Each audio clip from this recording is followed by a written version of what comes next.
nos detenemos en las repercusiones económicas del conflicto entre Rusia y Ucrania, luego del ataque de Rusia a Ucrania. Tropas, incluso rusas, han llegado a Kiev. Maniobra intimidatoria del régimen de Putin. Recordemos que el nuevo paquete de sanciones, para poner el contexto de la noticia, ya iremos con invitada especial a esta hora, el nuevo paquete de sanciones de la Unión Europea tiene elementos como el siguiente: bloqueo al sistema financiero ruso. Se cree que golpeará al 70% de la banca.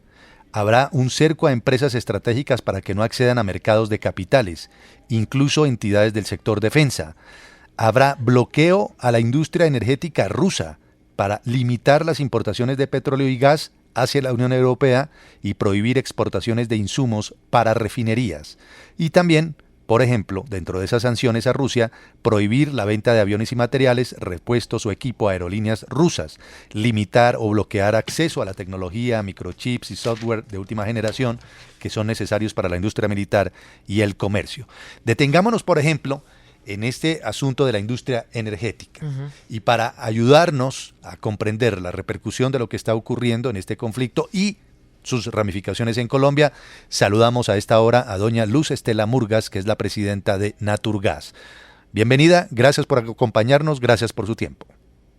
Juan Manuel, muy buenos días para usted, para la mesa de trabajo y para toda la audiencia de RCN Radio. Inicialmente la mirada global y aterrizamos en Colombia, si le parece, desde la perspectiva de ustedes, desde la empresa privada y desde Naturgas, ¿cómo están viendo esta situación, estas sanciones y lo que puede pasar con el mercado energético y el suministro de gas en el mundo?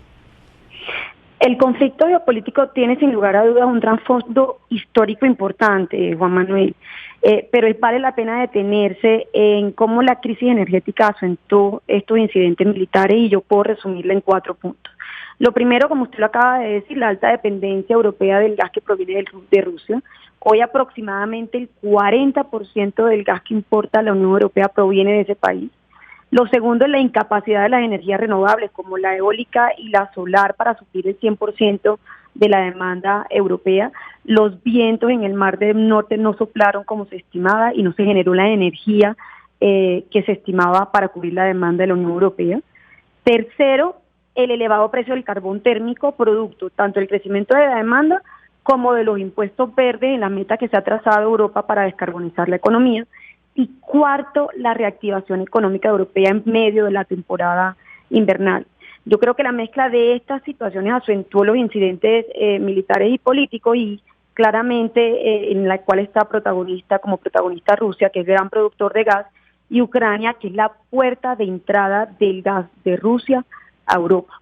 Ahora, hablemos de Colombia y cómo contrasta como esta situación, este panorama internacional con la realidad del mercado colombiano. Un segundo y ya entramos con el tema colombiano, si le parece, doña Luz Estela, que es la presidenta de la Asociación Colombiana de Gas Natural, Naturgas. Sí, señora Murgas, porque decía el primer ministro británico Boris Johnson, y lo decía literal, debemos cesar colectivamente la dependencia del petróleo y el gas rusos, que durante demasiado tiempo le ha dado a Putin su control sobre la política occidental. Si eso llegara a pasar inmediatamente, ¿qué afectación tiene en los precios mundiales?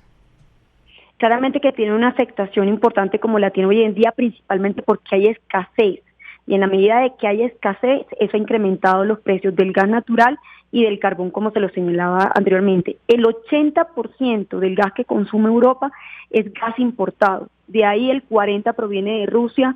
Noruega produce un 30% y vía GNL se importa desde Estados Unidos entre un 10 y un 13% de ese gas. Claro. Entonces, ante escasez, claramente que los precios van a tener un alto. En el mercado colombiano eso no tiene, en el mercado colombiano eso no tiene una repercusión de manera directa. ¿Por qué? Porque nosotros tenemos un suministro confiable y una infraestructura confiable y además competitiva. ¿Eso qué quiere decir? El 100% del gas que se consume en Colombia es gas producido en Colombia. Nosotros ni somos exportadores ni somos importadores de gas. Pero lo cierto es que en Colombia además hay un potencial importante de gas natural que tiene que ser desarrollado, por ejemplo, en la costa Caribe, en el Mar Caribe, que implicará que pasemos de una autosuficiencia en gas natural de 7.7 años hoy hasta por 100 años de autosuficiencia energética. Es decir, tenemos incluso vocación de ser exportadores en el futuro. Ese punto es bien interesante.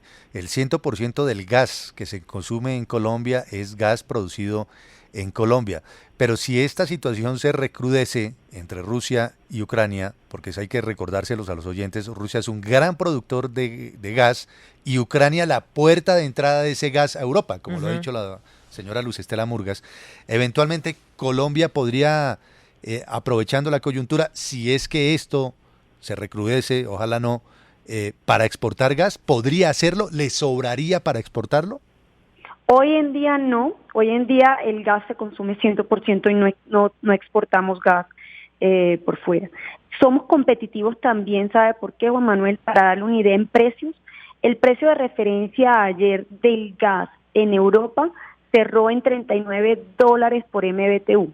El precio promedio en Colombia del suministro del gas son $4 por MBTU, un poco para que usted se dé cuenta del impacto en el alza de los precios.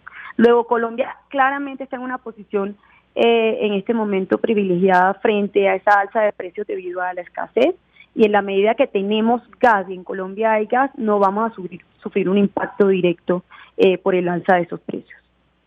Y obviamente, como suele suceder en estas situaciones y en los conflictos, que uno no sabe ni cómo comienzan ni cómo terminan, todo dependerá evidentemente, doña Luz Estela, cómo se vayan desenvolviendo las cosas, ¿verdad?, en los próximos días.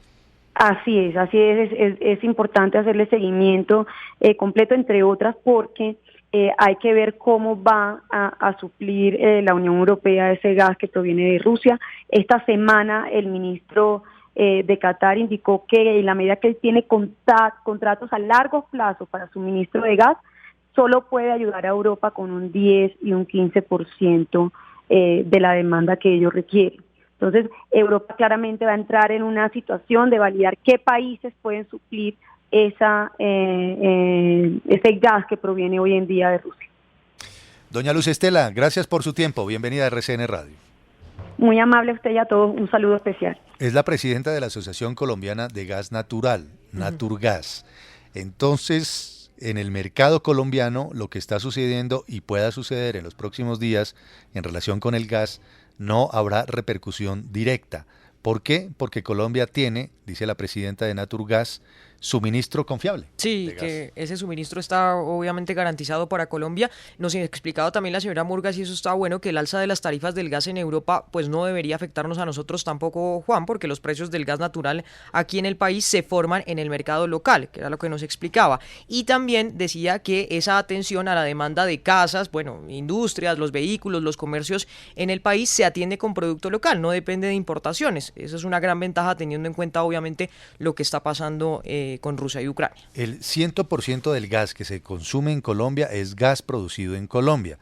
¿Podría tener más adelante vocación de país exportador Colombia? No, por ahora. Son repercusiones económicas, y es que, como lo hemos venido insistiendo, se anunciaron sanciones para Rusia desde el punto de vista económico en aras de querer atender, por supuesto, lo que está sucediendo con la crisis.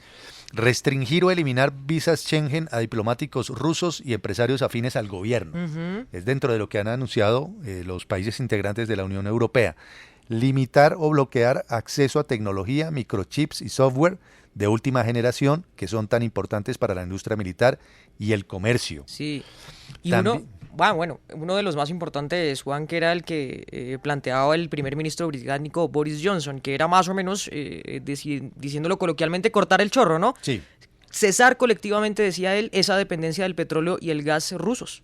Bloquear el sistema financiero, golpear el 70% de la banca rusa, cercar a empresas estratégicas para que no accedan a mercados de capitales, incluso entidades del sector defensa, bloquear la industria energética rusa, limitar, como usted lo dice, Kelly, esas importaciones de petróleo y gas hacia la Unión Europea, prohibir exportaciones de insumos para refinerías y prohibir venta de acciones y materiales, repuestos o equipo a aerolíneas rusas. ¿Será suficiente? ¿Alcanzará por el momento para contener la ambición expansionista de Putin? Esa es la pregunta.